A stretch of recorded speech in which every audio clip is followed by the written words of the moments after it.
పసిడి పరుగులు పెడుతోంది. పట్టపగ్గాలు లేకుండా దూసుకువెళ్తోంది. మధ్య మధ్యలో తగ్గుతూ ఊరిస్తోంది. ఆ తర్వాత కొన్ని రోజులకే ఆల్ టైమ్ హై టచ్ చేస్తోంది. బంగారం భగ్గుమంటూ ఉంటే ధర 4 ఏళ్లలో రెండింతలైంది. కేవలం ఏడాది వ్యవధిలోనే 35% పెరిగిందని మార్కెట్ వర్గాలంటున్నాయి. మరి పసిడి ఎంతవరకు పరుగులు పెట్టొచ్చు? పండుగలు పెళ్లిళ్ల సీజన్లో సామాన్యుల సంగతేంటి? పసిడి పరుగులు పెడుతోంది. దమ్ముంటే కొనండి అంటూ ఛాలెంజ్ విసురుతోంది.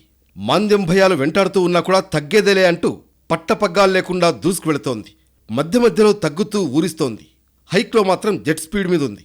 నిన్న పుత్తడి ధర వేలల్లో పెరిగింది. ఈ లెక్కన చూసుకుంటే అప్పుడప్పుడు స్లో అవుతున్న రాకెట్ స్పీడ్ మాత్రం ఆగడం లేదు. తగ్గేది మూరెడు, పెరిగేది బారెడు అన్నట్లు బంగారం ధరలు ఉంటున్నాయి. నిన్న ఒక్కరోజే బంగారం ధర 1100 రూపాయలు పెరిగింది. 10 గ్రాముల స్వచ్ఛమైన పుత్తడి 1100 రూపాయలు పెరిగి 92,150 రూపాయలకు చేరింది. అంతర్జాతీయంగా ఉన్న డిమాండ్తో దేశీయంగానూ బంగారం ధర పెరిగిందని మార్కెట్ వర్గాలు చెబుతున్నాయి. అంతర్జాతీయంగా స్పాట్ గోల్డ్ ఔన్స్ గరిష్టంగా $3,086 స్థాయికి చేరింది. మన దేశంలో గతేడాది 40 సార్లకు పైగా ఆల్ టైమ్ హైకి చేరింది. ఓవరాల్గా చూసుకుంటే ఏడాది కాలంలో పసిడి ధర ఏకంగా 35% పెరిగిందని మార్కెట్ వర్గాలు చెబుతున్నాయి.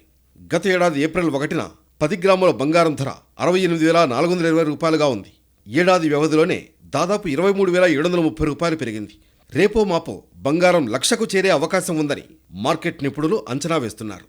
గోల్డ్ అంటేనే సెంటిమెంట్, సంస్కృతి సంప్రదాయాలతో ముడిపడిపోయిన లోహం. పండుగలు, పబ్బాలు, పెళ్లిళ్లు, శుభకార్యాలకు తప్పనిసరి. బంగారానికి ఎంత క్రేజ్ ఉందో దాని ధరలు కూడా అలాగే పరుగులు పెడుతున్నాయి.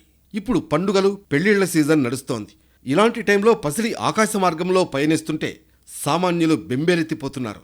ఈ పెరుగుదల ఇలాగే ఉంటే రాబోయే రోజుల్లో 10 గ్రాముల పసిడి 1,00,000 దాటే అవకాశం కూడా ఉందని మార్కెట్ వర్గాలు అంచనా వేస్తున్నాయి.